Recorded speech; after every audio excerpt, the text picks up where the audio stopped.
राज ठाकरेंवर टीका, मनसैनिकांचा खळखटाक आणि कार्यकर्त्याचा मृत्यू। ही दुर्दैवी घटना घडली आहे अकोल्यात। मनसे अध्यक्ष राज ठाकरे यांच्यावर खरमरीत टीका केल्यामुळे मनसे कार्यकर्त्यांनी राष्ट्रवादीचे आमदार आणि प्रवक्ते अमोल मिटकरींच्या गाडीवर हल्ला केला। मिटकरी हे अकोल्यातील शासकीय निवासस्थानी असताना मनसैनिकांनी बाहेर उभी असलेली त्यांची गाडी फोडली। या तोडफोडीत सहभागी असणाऱ्या मनसैनिकाचा हृदयविकाराच्या झटक्याने मृत्यू झालाय।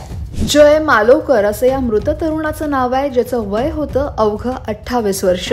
नेमकं झालं काय तर पुण्यात झालेल्या अतिवृष्टीच्या पार्श्वभूमीवर मनसे अध्यक्ष राज ठाकरेंनी शहरातील नागरिकांच्या समस्या जाणून घेतल्या आणि नंतर प्रशासनासह सत्ताधाऱ्यांवर निशाणा साधला।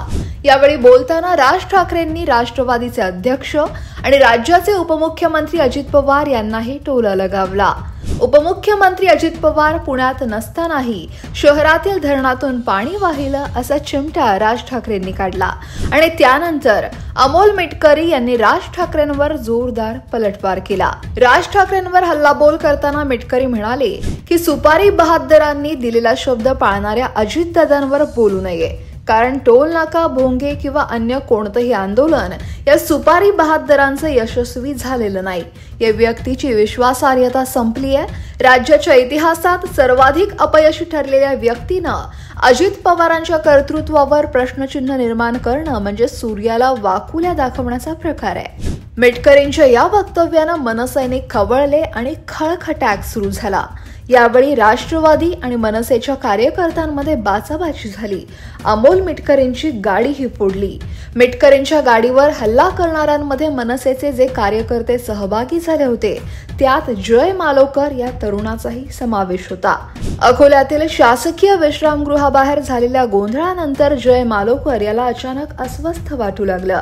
त्यामुळे त्याला तातडीनं रुग्णालयात दाखल करण्यात आलं, मात्र तिथे डॉक्टरांनी जयचा हृदयविकाराच्या झटक्यानं मृत्यू झाल्याचं सांगितलं।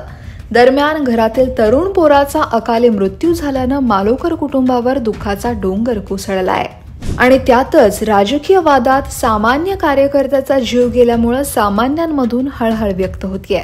या संपूर्ण घटनाक्रमावर तुम्हाला काय वाटतंय? तुमची प्रतिक्रिया कमेंटमध्ये नक्की लिहा। अकोल्याहून प्रज्ञानंद थोरातसह ब्युरो रिपोर्ट, लोकमत.com।